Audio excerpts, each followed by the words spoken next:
Hello, warm welcome to Flory Models 2011 review. Something a little different with this one. So what we're going to do is, if this all works, is basically going to run through everything we've done here at Flory Models over the last year and talk about some of the things and various things. And hopefully you'll see, if you're not a member, really what we get up to and what we keep yabbing on about in these news shows, which a lot of you aren't obviously subscribers to the site, but obviously you follow us on here, so it might make a little bit more sense. Anyway, here's a few stats for you that are going to come up here and I can read at the same time. Okay, this year, this is just the video side of things alone, like what you're watching now, and obviously with the full builds and things like that. So this year we've uploaded 165 videos, okay? The site now, that's just this year alone, we've done 165. Total videos on the site is 491, because this will be 491st video that is now on the site. Now some of them may have been replaced or something like that, but there certainly should be still around about 450 at least videos on the site. Okay, this is just for this year. The average running time of a video that's been uploaded this year is 27 minutes. Total minutes added this year alone is 4,455. Videos played is 160,829 video plays, okay? Minutes watched totally is 1,385,281 minutes, and that's as of the 20th of December, so it's probably a bit more than that now we would have done. So that is all the video minutes that have been watched on the server alone. That doesn't include YouTube as you're watching these, because I can't count those because obviously they don't give me sort of statistics for doing that and adding them together. Okay, so the forum page views is 2,995,488 page views this year alone. So that is just from January the 1st, 2011 to December the 20th. Okay, so probably I would have thought easily have beaten the 3 million page views that goes through that. Total members on the forum at the moment is 1,126. Okay, total members altogether is 1,702. Okay, now that is a predicted number. Total membership this year has been over 2,000. Okay, but obviously some people leave us and some come back and things like that. So when you do leave and come back, it counts you again. So those figures you can make up as and when you want those, but most people tend to stay with us, you know, when they come back, perhaps, you know, after a few months, things like that. Okay, we did 9 full video builds this year. So going back, obviously we're going to cover these as well. We did the Corsair, the Phantom, the Canberra, the Panzer, the B-24, the Seafire, the F-16 Safa, or Sufa, and the MiG-29 and the Tucano. Now the Tucano I know you haven't seen, but it's behind me back here and will be done by the end of the year. He says, hopefully, if this is going well. Okay, everyone's still with me? We did 43 news shows, so this one will be 44 news shows on YouTube. Okay, and on the main server as well, because the beginning of the year, I think it was until about April or May, we were just having the news shows on our own server. We weren't using YouTube. We were sort of flitting between the two and things like that. The average is 1.46 hours of videos that are uploaded to watch every single week. So somehow it might be 2 hours, somehow there'll be 1, but certainly some things like that, which isn't bad when you think we've had holidays, time off and things like that as well in amongst it. So it just shows the amount of video and stuff does go up onto the server. So anyway, we're going to go back to January now and talk about January. Obviously what happened was December the 24th we got post here in the UK, and I had a nice letter from a certain company in America with a cease and desist order because apparently I was using their username. Now I'm not going to bring all this up again, but needless to say it sort of totally ruined Christmas last year, because I think I would, you know, honestly didn't think I was going to have a business by the new year. At this point obviously you couldn't speak to anybody legal or anything else like that because everyone got home for Christmas, and we sort of just left in limbo. After numerous discussions and everything else, we agreed to change our username. As I said, I'm not going to go over all of this, but basically we had a mammoth task now of going around and rebranding and changing all the logos from everything. And when you think about it, you think, oh, that's not too bad, just change a few things. But we had to rebrand and relabel, repackage all the washes, the pigments we were doing then, all the DVDs have to be completely changed, and that's why a lot of them now aren't available anymore, because obviously they say pro modelers all over them and things like that, the early ones.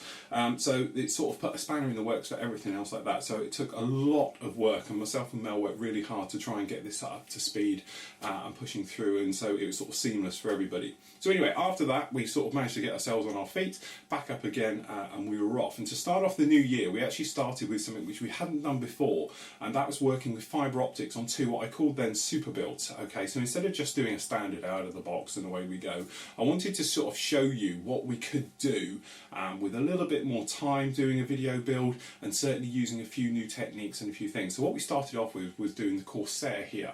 Now the Corsair itself was a complete nightmare build from start to finish. It fought me every step of the way, and going through it, you know, I've got the things you can see here, and I've got them in front of me as well to sort of prompt me and remind me. The engine was pretty awful, so we replaced it with something that was probably even more awful. You'd be better off to stick with the engine. The wheel wells were a complete utter nightmare to fit and everything else. The cowling is nothing even fits the model whatsoever, so why that's even for sale is beyond me, and everything else. So we had to do a full really strip, rebuild it and go through it. So I was like a guinea pig going through this build, because as you probably know, or you probably guessed by now, is I don't read anybody else's reviews or anything on anything to do with the hobby. Now that isn't because I'm being a smart ass and think I know it all. It's I don't want to be I don't know, sort of, you know, in a position where I'm just following somebody else's build. I'm going on their say so. I'd rather find out myself.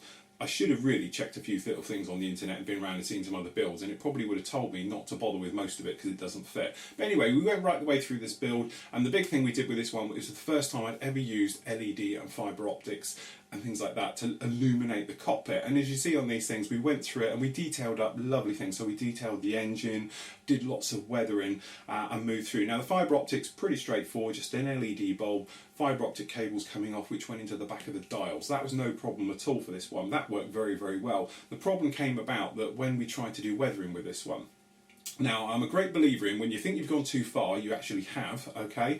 And this was the problem. I just went totally over the top. Now, if I wanted this bird to look like it had been sat in a scrapyard for 10 years, I would have had a fantastic model easily. But this one wasn't. So, unfortunately, I did have to spray, weather, strip down, spray, weather, strip down 3 times the entire model on the Corsair to get it right. And because, you know, as you say, you follow me, everything did, I showed you about doing it as well. So we used IPA and stripped the plastic back and everything else as we went right the way through it. It was going really, really well until we got to the end when we plugged it in and the fibre optics for one of the navigation lights didn't work. Okay, so it's a bit of a nightmare then. I had to drill through the wing and then feed fibre optics through, and by that point we had loads of super glue and, you know, extra strengtheners put in the wing joints.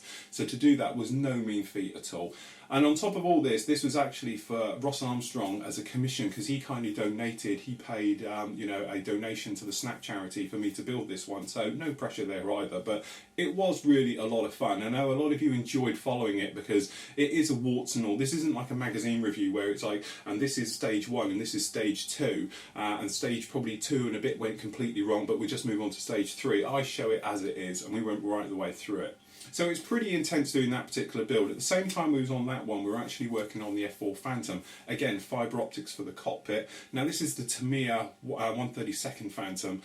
Beautiful kit, absolutely goes together. Built a few of them before straight out of the box, and I know they fall together with no real problems. The only thing I'd like to do on this particular one as I was going through it is give it some nice burner cans. I wanted to open up some things and everything else. So this is what we did with this one. We completely stripped this one back. We opened up the spine and we did lots of scratch building on the plumbing. We opened up the side, down the side of the intakes, and put, you know, lots of scratch building down there. Again, LEDs in the cockpit for this particular one, and we moved through it. And it was a lot of fun with this particular build. It pretty much went according to plan. As I said, I'm one of these which I have it in my mind's eye how I want it to turn out at the end of the build, but it very, very rarely does. This particular one did, so it was quite a big old build on these ones. And I think it was, we did 11 parts on the Corsair, and it was 12 parts on there. So it's actually 330 minutes of video up on the Corsair, and there's 360 minutes of video up on the actual Phantom itself. Now these two were never intended to go onto DVD purely because of the size of them. To get them on a DVD was never going to work, so it was a bit of a special just for the videos, and they're still there now if you ever want to see those. But they really were great builds. There was lots to learn, and I was learning at the same time as I was showing you guys as well, so there's probably a few and quiet bits during the video of it, but that's because I'm literally feeling my way through the build. But I really, really did enjoy those, because for the first time I managed to get my teeth into something I really enjoy doing, which is a little bit of scratch building and just trying to liven things up a little bit more. Again, the Phantom, the weathering, I could go to town on the weathering and give it that nice worn look. So that did take a couple of months to go through. So really that was all of February. Doing all of those right the way through those. We had, you know, basically hours of video going up every week on both of them as I was working through, and then so was March as well. Now March was quite interesting because we had the Battle of Britain SIG end, okay, which is this one here. great entries into this one. It really, really was good. Okay, so when that finished and everything else was going through those, at the same time the diorama group build came to an end, and we had some great entries into this one, and it's one of those ones I really still wish I'd taken part. I had this grand plans, you might have seen it on the news shows, I was going to do this crash plane and everything else, but I got so caught up with those builds. And when you're building 1/32 scale, as you can see, I don't have a mass amount of room in here. To have two big kits on the go at the same time was a nightmare in here, just from the space point of view, because I was trying to do them so we could get the spraying done together, you know, with the booth and everything else, and do it like that. So unfortunately I couldn't take part, but you guys did, and you did some absolutely fantastic work, as you can see here on these group builds and everything else. And Steve actually walked away with a win on this one and got all the goodies and the bits and pieces, but there was second and third prizes as well, and obviously all the members got your medals, which are these medals here, which, you know, as you say, if you take part in any of the Flory models group builds, there's always prizes. You know, normally we have sponsors for these things as well, which donate quite nicely, and everybody who enters, even if you win or not, does get a Flory models medal, and you do get the Flory models sticker, which is up there as well for any entry you want to take part in. It doesn't matter where you are in the world, I'll ship them out to you. So that was good. That was those ending and moving forward like that. April, we finished off obviously the Phantom and the Corsair, and that was those done. But as I say, it was a long old build with those, getting those through like that. May, we were basically just finishing them off and taking our time of resetting and getting everything sorted out and everything else as we move through May. Unfortunately this year I was away with the Snap charity during May, and I couldn't make it for the Tiger Meet. Now I've done it the year before, and I've gone and videoed it as well with Marcus when we were in Belgium, but this year he was over in France, and he went over, and if you look down you can click on these, all these images you can see. If you're watching this on the site, go down and click on them and it will link you to the builds, and you can see all the full builds that we did now. And obviously you can see down here Marcus did a photo report with some great photos of all the Tiger Meet aircraft that took part in that one, so go down there and have a look at that. At the same time as well as that was all going on, the German armoured fighting vehicle SIG started. Now SIGs are notoriously a bit shorter, you don't tend to be as big as everything else, but the quality of the work is absolutely fantastic on these. So SIGs are special interest groups, okay, they last 3 months here on Flory Models. Anybody can enter as well onto those as long as you're a subscriber. Just go into the forum, you'll see full details about it. The SIGs, as I said, special interest, so it tends to be a smaller thing. So with these, it's literally German armoured fighting vehicles for tanks. Again, brilliant turnout for these. We had some great entries into these as well. Really, really were a lot of fun to see these go through. Moving on to June. Now June was a fun time. Did one for Airfix, which took time to come out in the magazine, but you guys saw it here on the site back in June, and this was the Canberra build. Something a little bit different, back to basics, straightforward, out of the box, no messing, but I tried to show you how you could take a relatively basic aircraft and turn it into something quite impressive, and I've still got it over there now, which is quite nice as well. So that was just a 4-parter or 5-parter? 5-parter, and really, really was nice, and it appeared in Airfix magazine as well, and then obviously subscribers, you would have seen it on the main site as well and things like that. July, that was my time at trying to have a go at some clanky stuff and some armour. So I moved on there trying to have a go doing this. I'm not an armour modeller. I do enjoy it because I really enjoy the weathering and things like that. So with this particular build I tried to do new types of weathering and show you that, you know, perhaps if you are like me, more of an aircraft guy, armour, apart from doing road wheels, which absolutely drive me mad. And I know everyone says, oh, just use masks and spray them, but it never works quite as easy as everyone tells you it does. But apart from doing hundreds of road wheels on these things and everything else, it really was a lot of fun. I used new techniques. I used mask oil for this particular build. We went around with the mask oil, trying to make it all nice, and really just trying to sort of give it that worn down, heavy weighted look, which is something you try and avoid with aircraft because you don't want them to look like that. As soon as you get to that heavy weighted look, they tend to look false and things like it. Armour, you need that. Everything has to be dead flat, and everything has to have that real natural grime and dusty, heavy look to it. And I think I basically got there with this one. As I said, I'm not an armour builder by any stretch in the imagination, but I really, really did enjoy myself doing this one. At the same time as that one, me and Marcus, and even Steve as well, we met on one of the days up there, we had a trip to RIAT. Now, we went up on the Thursday and Friday for the fly-in days and rehearsal days. If you haven't been to those, and I know a lot of you tend to think it's very expensive, try and go on those days, because you do see all the aircraft displays, you see them flying in, so a lot of the stuff that you see as a static aircraft for the actual video and things like that when you're walking around, you can actually see flying on those days, and it was only £12 to get in as well. So anyway, I did loads of video on this. I shot basically every single SD card I had full of HD video, and we put them up there. Marcus as well was rattling off like a machine gun, loads of high quality, fantastic images. Again, just go down, click on his Typhoon that he's got a great photo of down there, and you can see his videos, see all my videos that I shot on there. So I've got the full displays of the Typhoon, the Raphael, the Tornado, and all the other things, plus all the classic jets as well in high def video. And there's also, say, Marcus got all his great photos down there. So if you haven't seen that before and you want to see what we got up to at RIAT 2011, please go and have a click down there, because it is well worth it. I think there's about 3 hours of video I've got down on that one as well. And then say it's all in HD, because it's the first time I took my HD camera out for a bit of a walk. That month as well saw the launch of the Skinny Stick, which has been absolutely great. I can't believe how well you've all taken to these. Now these Skinny Sticks, which he says, and skinny sponges. It's an idea that obviously another company used to have, and I used to stock theirs, and they were really overpriced and the quality wasn't brilliant. So I set about, and it's taken me a year to find a company who'll manufacture these for us and do it. And also things like skinny sponges.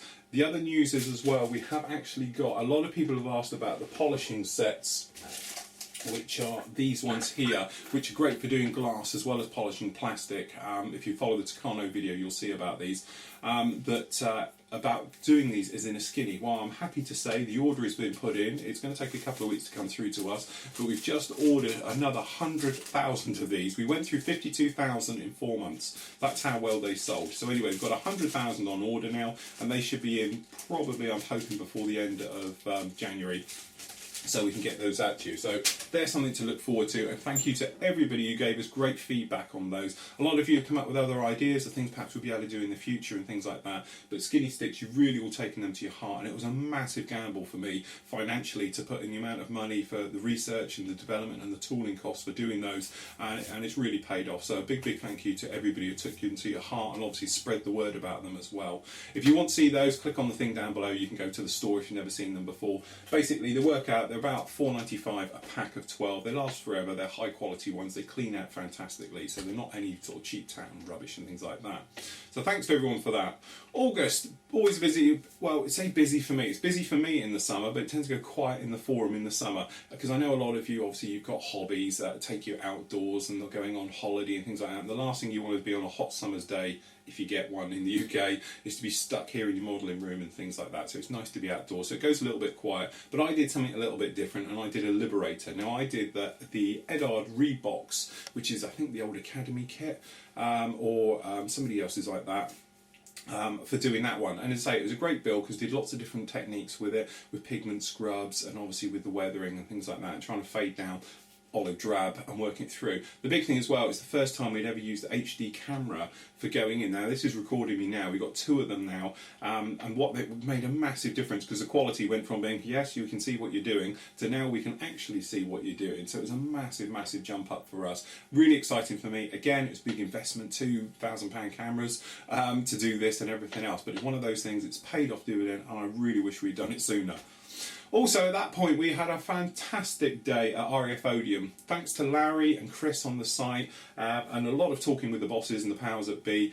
We managed to get, I can't remember how many went now, I don't know, I think it's about 26 of us, went to RIAT Odium and spent the day with RIAT Odium. We had an unbelievable time, and we saw things that nobody knew you could ever let civilians do and see on the site. So here is what happened on that day. Welcome to RIAT Odium and 27 Squadron. This is obviously the main briefing room of our little facility here. A little bit of background about what I'm going to give to you this morning. I'm going to talk for maybe about an hour or a bit more, to how many. The way we work things, between 18 Squadron just down the road and us, we've got 5 operational flights. We've got 3 operational flights on this squadron, 2 on 18 Squadron, plus they've got the training unit embedded in them, so they've got 1 flight that always stays in the UK. So 27 Squadron, we've got A, B and C flight, I'm on A flight, and 18 we've got A and B. So we'll rotate it through, we'll go up first, then we'll hand over to 18, then to 27, then 18, then 27, and then it starts again. 27 C flight, hand back to 27 A flight, and we'll sort of split up the duties and deploy this in that way. So each of our 5 commitments there lasts about 10, 11 or so weeks. We basically got a cycle that the station worked to called an Op Jericho cycle. that will get us ready for each stage of deployment. We'll have to hit sort of certain currency markers and have certain qualifications before we can go on. Right, we've always got one crew plus all the support elements, so engineers, the safety equipment section, the hookers over the road we're going to see later on. Any number of people really ready to support us to go and do any job on a 1 hour notice to move, and that's 24/7, 365 days a year. Normally we just sit at home and wait for the phone to ring, and if the balloon goes up we'll come in. So it's quite nice, but recently I think the government were a bit concerned about these sort of Mumbai-style terror attacks, so they moved everybody onto camp. We had to live on a married quarter, spare married quarter. And things like this. Yeah, so if the rescuers break down, we'll go and rescue the rescuers. Happens not very often, but a couple of times over the last few years. It's mainly the search and rescue seeking guys very rarely break down, to be honest. It's mainly sort of smaller army helicopters like Lynxes or gazelles, pumas even. I don't think we can underswing a Merlin yet, but we'll try.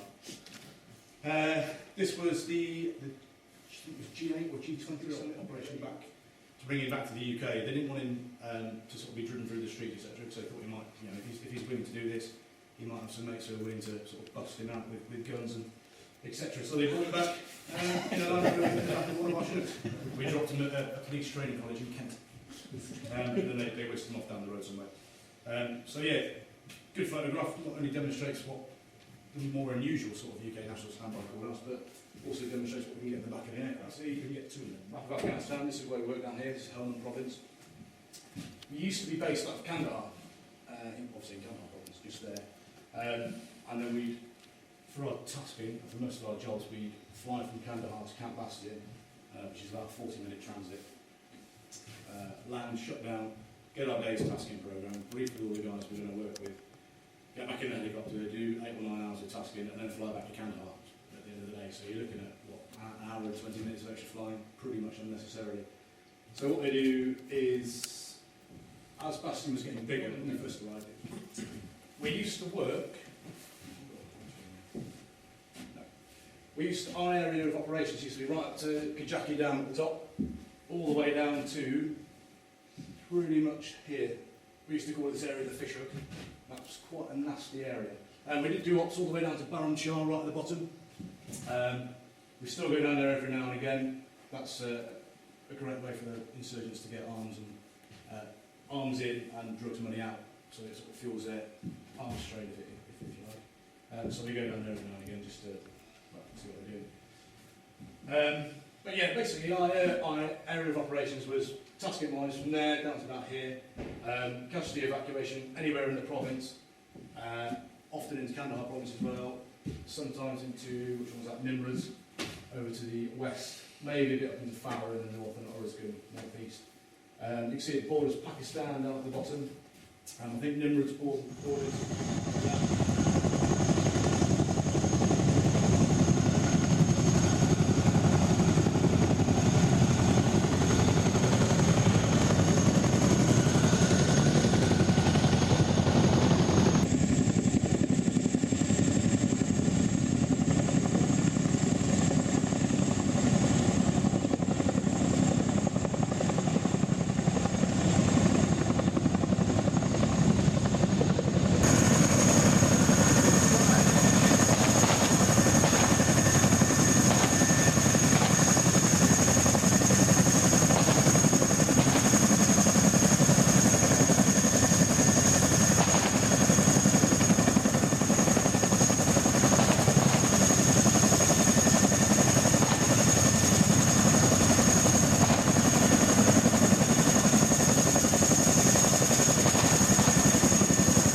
see the Mark III, the big tractor fuel tanks on either side. This is actually the UK National Standby aircraft at the moment, so don't touch it because it breaks. We'll have to rearrange another aircraft, that'll be in trouble. What we've got on the front then, obviously the nose is a different shape to the old Mark II over there. It's a bit more pointy because it should have a weather radar in it, but it hasn't. I'll be taking it out to me, no idea why. But it's the same shape as the Dutch one, so just dropped up there. Obviously got the pitot tubes on the front, F1 radio aerial. This little thing here that looks like a turtle's head is that is the radar warning receiver, so if we're going anywhere with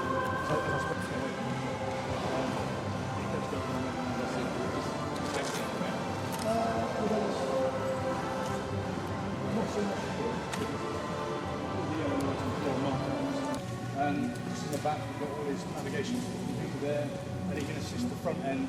He can assist the front end with all his radios, because we've got a radio box in the back as well, some of his mission management and decision making. And also he'll be responsible for running the tasking, so I'll have a copy of the daily flying program sheet with all the serials we've got to do, the loads to go here, to go to there. Sometimes you can reorder them so this one makes more sense, so you don't have to re-roll the aircraft so many times. We'll be basically running that. Coming further down, this is where all the gas goes in for both tanks. So you see the land on next to the Bowser, we can put 6 tons of fuel in, 3 tons in each fuel tank. If you take a closer look down here, you'll see that on Mark III, rather than having 3 fuel tanks per side, which the Mark II has, it's not obviously all wrapped up in one thing, but there's 3 fuel tanks per side. We just got 1 big tank. They're not actually attached to the airframe, as you would traditionally imagine them being bottom on the side like the Mark IIs are. If you take a look in here, there's like a big silver beam, and there's another beam down the back, and they basically rest on the beam and kind of wobble. As the airframe vibrates, the tank can wobble. When you're flying along, you look outside, you see the fuel tanks coming down, and it kind of makes it a bit less stress on the airframe without way the fuel in. Also, in the event of a crash or heavy landing, if you land onto hard, they'll break off the aircraft and roll away. And they'll seal themselves up like they do like that. That's the same for the Mark II aircraft. They're designed to break them and seal the hose in there.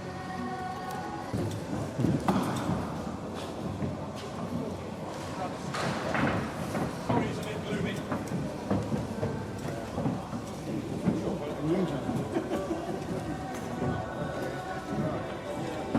Obviously the main cargo carrying cabin. A sec.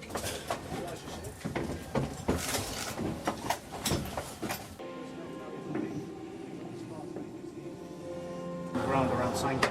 If you wanted to load a Land Rover and get it strapped down, you can do it in 20 seconds. So they drive it on with the handbrake on it and do it if we have time. It's a bit safer.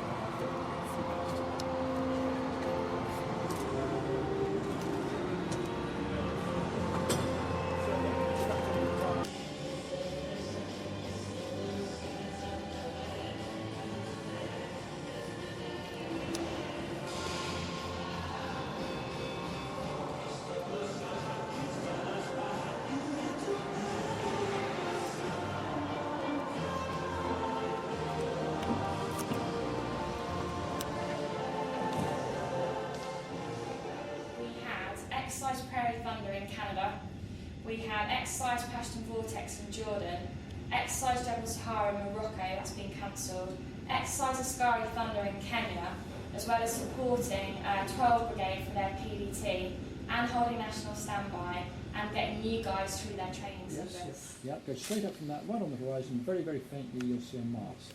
That is 700 plus feet high, and it's called the backdrop mast. If you look out this way,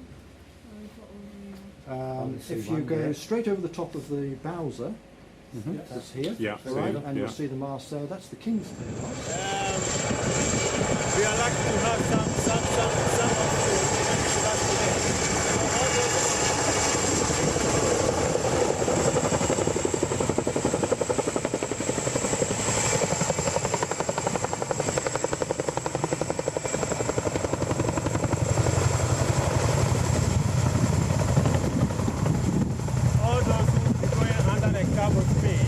I would say good luck. Because you need to start the cycle the electricity from the car. You wait for your crew member to touch you before you cook. There's no car.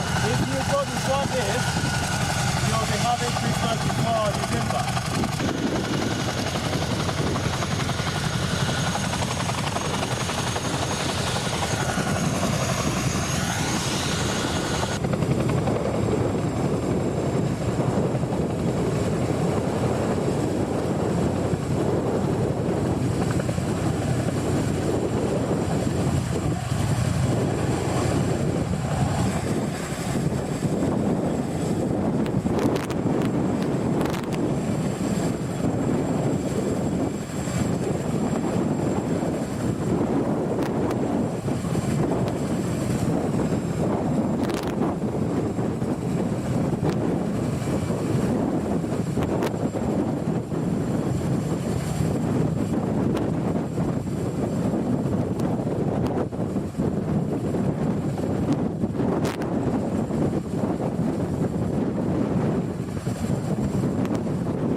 September, great month for me because I went away on holiday for 2 weeks in the sun to the Dominican Republic, where I was sat on white sandy beaches like this and enjoyed myself with diving and generally doing nothing. Unfortunately, back here at home, I subjected you to what I thought was one of the best builds I had ever had the privilege, kits that I've ever had the privilege to build in my life. This was just the cheap Airfix retooling of the Seafire. This kit was absolutely fantastic. It was a dream. It fell together and it was that good a kit. I actually use this one now as the DVD ROM that we sell now with basic modelling. Has the entire build on this, as well as all the tips and tricks and tutorials that are on it. This entire build was on there because I do believe it is a beautiful kit. If you're new to modelling and you're into World War II, you should build this kit because it goes together fantastic. There's no real fit issues and it is a lovely, lovely kit to work with. Painting as well, we went through all the basics about using worms for masking and things like that. Certainly with the weathering was nice and straightforward and simple with it,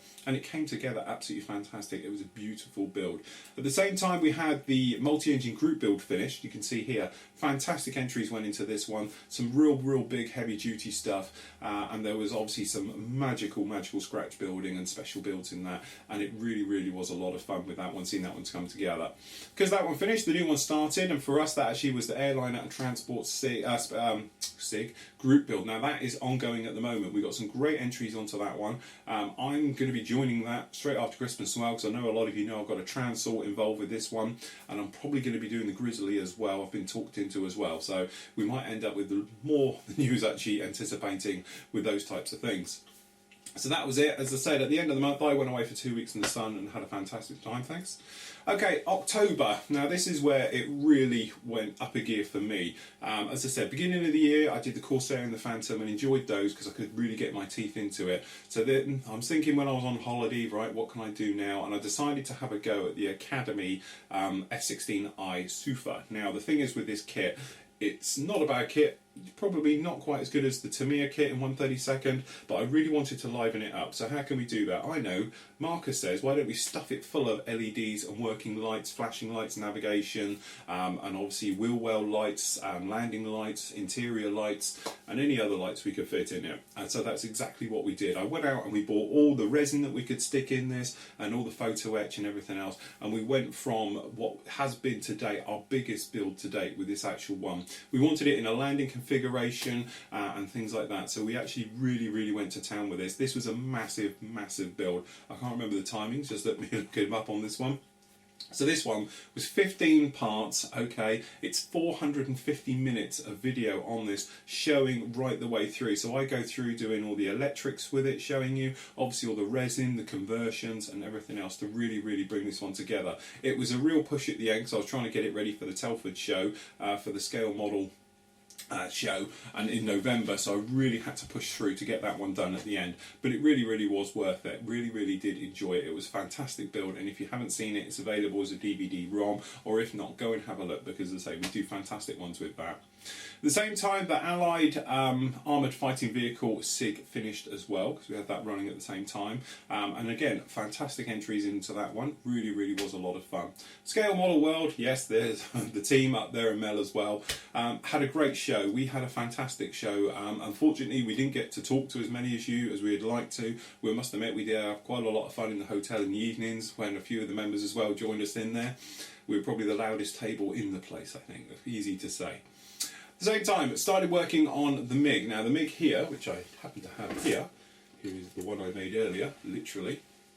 Again, taking what is a straightforward kit and turning it into something really else, and that's what I did with this build. We wanted to show straightforward out of the box, but using a few other little things. So we've gone with a resin replacement nose because it was lacking in that, but going right the way through and showing how to weather down and doing it into a seamless build. So taking our time with this particular build, showing how to get rid of all these lines and joins that this one has and making it completely a seamless fit. And I think that's what we did with that one quite well.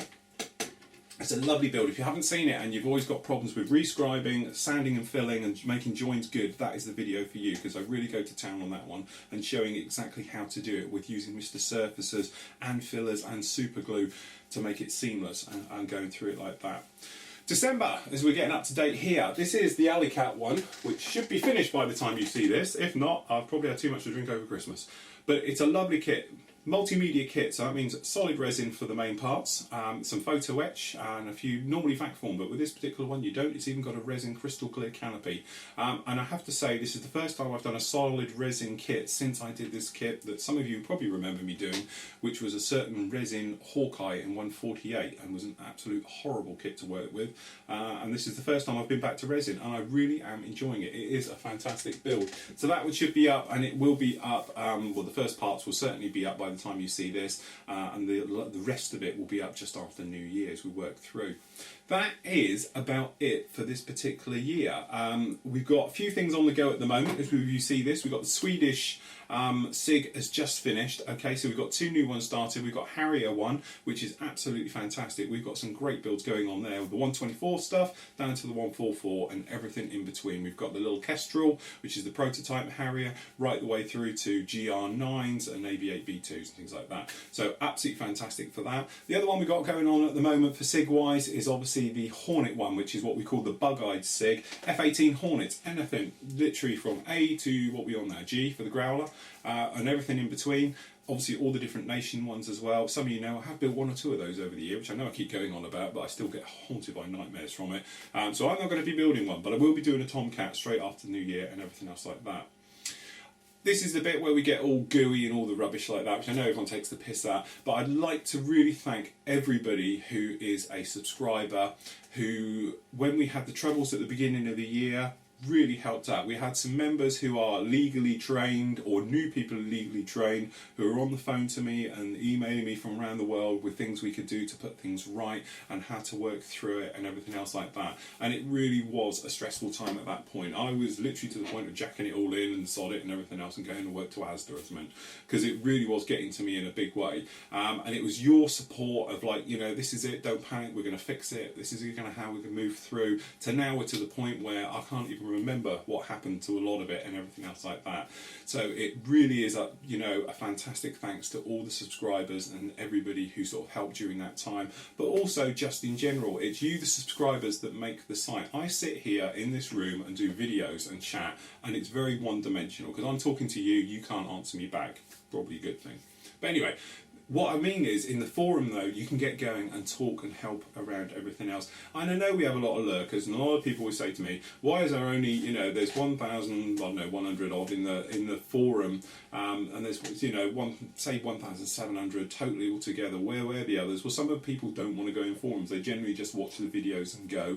And I know for a fact, when you look at how many people enter the free prize draw, which don't forget is open every month, free for subscribers, just go in the prize draw area, stick your name in the hat in there, somebody gets drawn out £50 worth of anything you like from Flory models. And I know a lot of people don't do that either, you know, but there's lots of lurkers down there. But you have to think, guys, they're just sucking up all the information that you're giving out, and that is the thing to it. They're there just absorbing everything that goes on. And I know myself, I used to be a lurker in forums years ago, never used to speak to anybody, certainly going in places like the ARC and Brit Modeler, and then eventually I sort of, you know, came out my shell and speaking, and now look at me, you can't get rid of me, I'm permanently on the screens for you and everything else like that. So really, what have we got new for hopefully 2012 You See It? Well, the big news is, obviously we spoke about last week's news show, is that we're going to have a proper studio. So hopefully the camera will be in front and I'll have a desk here and I can show you, and it'll be like, I don't know, QVC. And this is how we do all this. So that'll be a lot better. We're going to be using obviously multi-camera technology because we do have 2 HD cameras, so we might as well use the other one as well. So we're going to have one so you can talk to me like this, and then we're going to have another one for close-up work and things. So hopefully it'll be a lot more interactive with you having a camera in front instead of from the side, so we can get better angles, better quality. The other thing as well, quality. You're watching this probably on YouTube, most of you. Obviously, the people who watch it on our server, it isn't in as high res, because the most that the actual server on our server goes up to is, I think it's 720. It is 540 or something like that, where obviously that's not HD, but obviously here on YouTube you've got it on 720p, which is HD, and things like that. Hopefully the server people, if you're listening to this, you've been telling me this for the last 6 months, it's coming, but I'm just passing it on. It is coming, and as soon as we are up to speed and they're all checked out, all the videos will be upgraded, so when you click on play you can either watch it, if you've got a slower streaming thing, down at something a little bit less. If you've got a fantastic connection, like most of you in the US have and things like that, you can put this up at 780p or even 1080p and things like that and watch this in glorious high definition and things. But it's just that little thing. At the moment we can't do it. I can turn it all up the settings and have it a lot higher, and if some of you watch some of the RIAT clips, you'll notice it buffers all the time. That is because they are in 1080p, and it is slowing everything right down, so most of you can't watch it off of the site, but hopefully that will be fixed this year. Builds, I intend to stretch the envelope even more. We're going to have actually more builds up for you than ever we've done before. We've got some great things coming. It's still here, it's right here as well, coming up very, very shortly after we get through of these few transport aircraft. We've got the 132nd Trumpeter F-14 Tomcat. It's going to be the D. That's going to be an in-flight pose, so we've got that one coming up soon. Also, I've got some other kits, as you can probably see them down here. Looking down at the floor, we've got Harriers, Skyhawks in 132nd. We've got helicopters I'm going to be doing and everything else. The other thing as well, the members, you've been probably seeing us talking about new team joining us. The new team do things I don't do. So they do weathering, rusty stuff. You've probably seen Dave, amazing stuff that he's been doing recently. So he's going to be doing that as well as gloss work. So he's going to be doing lots of shiny things as well. And gloss work terrifies me as well. Almost as much as rigging, but not quite. Okay, so he's going to be doing that. We've also got Steve. Now, Steve is our master armour modeller. He is great at doing stuff, and he's going to be reviewing and bringing you some fantastic stuff. And he's just bought a monster kit as well, and some various stuff. So he's got a very big project coming up from the new year. Other members of the team have said they're playing with Vigans at the moment, showing some fantastic conversions, things like that. They're going to be coming your way. And I know next year they're going to bring you some absolutely fantastic things. The site is going to have a full makeover, as you probably have been talking about for a long time. I haven't got around to doing it yet because there's a few things going to happen as well, so I'm just waiting for those to happen before I change everything over, but it's just going to be simpler to navigate around the site and everything else like that. Okay, so that was 2011. What a great year we've had. What can I say? Easy. You are the subscribers, the members on the site. As I said, it's your site. You are what make this place what it is. You know, and at the end of the day, I sit here and it's very just me, and it's me and the camera. You know, and it's very much sort of quite lonely in here and everything else. Obviously I've got the laptop and everything else to talk to you, but it's your feedback, that's what keeps me going, that's what keeps everything going on here. In the forum, absolutely great. I still maintain it, and I will go up against anybody who says they got a better forum than what we've got. You know, we just don't have any problems in there. Everybody gets on, everybody helps each other. The level of generosity in our forum is absolutely unbelievable. I know for a fact, you know, easy one is when people lose jobs and that, I will get a list of emails from people saying I'll pay for them until they get the job back. It's unbelievable how that happens. You know, literally somebody gets on hard times, somebody's ill, you know, the condolences and things like that. It just flies around the forum with no problem at all. Anybody gets a broken part on the kit, everybody has got their hands up. I've got the kit, yeah, here's the part for it and everything else. Anybody needs anything, there's always a member there. Shipping stuff around the world, obviously, you know, the members, we've got members everywhere around the world now. I think apart from Antarctica, we've got everywhere covered, okay? And that is the beautiful thing, because some people can't get various items in their countries or in their states and things like that. The members just send it to each other for them. And I know money, it just seems to be no issue. It was, oh, don't worry about it, sort it out later, you know, you owe me, and things like that. That is what makes our site the best, easily on the internet as well. There's no bullshit, there's no